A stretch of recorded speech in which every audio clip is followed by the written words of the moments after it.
The town of Ember Hollow had two things in abundance: thick morning fog and secrets. Outsiders rarely visited, and when they did, they never stayed long. But one late autumn, a man named Thomas arrived, carrying only a dusty backpack and a camera. He said he was a journalist writing about forgotten towns. The locals, tight-lipped and weary, didn't trust him. But old Ruth, who ran the bakery, offered him a place to stay. "Don't go wandering near the north field," she warned, "not after dark." Curious, Thomas did exactly the opposite. On his second night, guided by a full moon, he wandered up the old dirt road past the cemetery and into the cornfield. That's when he saw it, a scarecrow, tall and lanky, with a stitched burlap face and long twig arms. Its head was tilted unnaturally, as if listening. And just as Thomas raised his camera to take a photo, he heard it, a faint whisper carried by the wind. "Why are you here?" He froze. The scarecrow hadn't moved, but the whisper, it was real. He turned and ran back to town, heart pounding, vowing not to return. But when he developed his photos the next day, the scarecrow wasn't in any of them. Thomas asked Ruth about the scarecrow, but her face went pale. "It's not a scarecrow," she whispered. "It's a marker, a guardian, or maybe a prisoner. Either way, leave it alone." But Thomas couldn't. That night he heard scratching at the window of his guest room. When he looked, there was nothing, just fog and shadow. But etched in the dew on the glass were the words, "Ask the preacher." The next morning, Thomas found the old church abandoned. Inside, it smelled of ash and mold.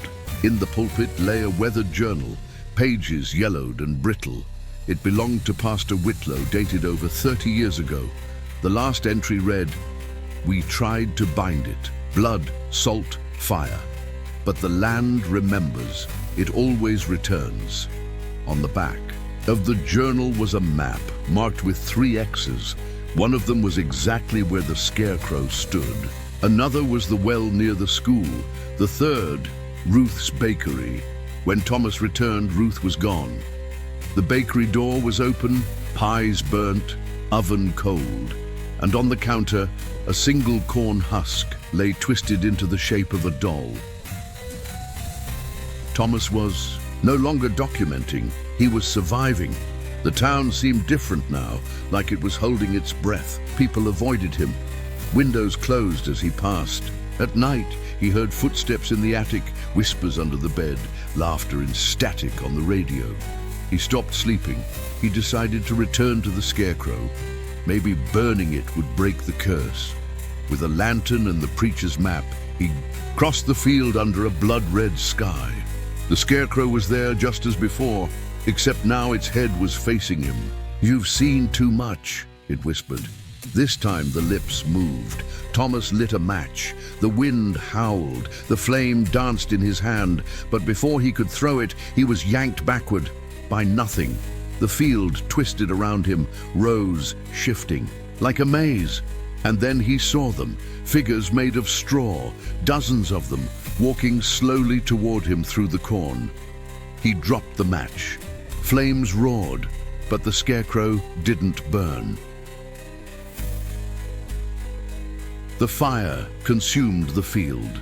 Screams echoed, not from Thomas, but from the earth itself.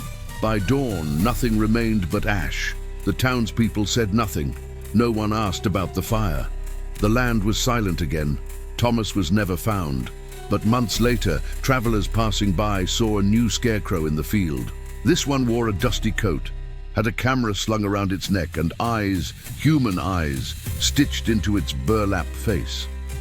The fire consumed the field. Screams echoed, not from Thomas, but from the earth itself. By dawn, nothing remained but ash. The townspeople said nothing. No one asked about the fire. The land was silent again. Thomas was never found, but months later, travelers passing by saw a new scarecrow in the field.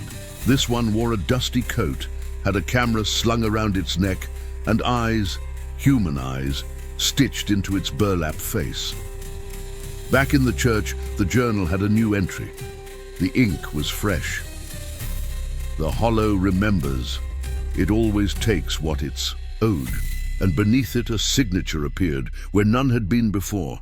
And if you ever visit Ember Hollow, don't talk to the Scarecrow. Don't ask about Thomas. And for the love of everything sacred,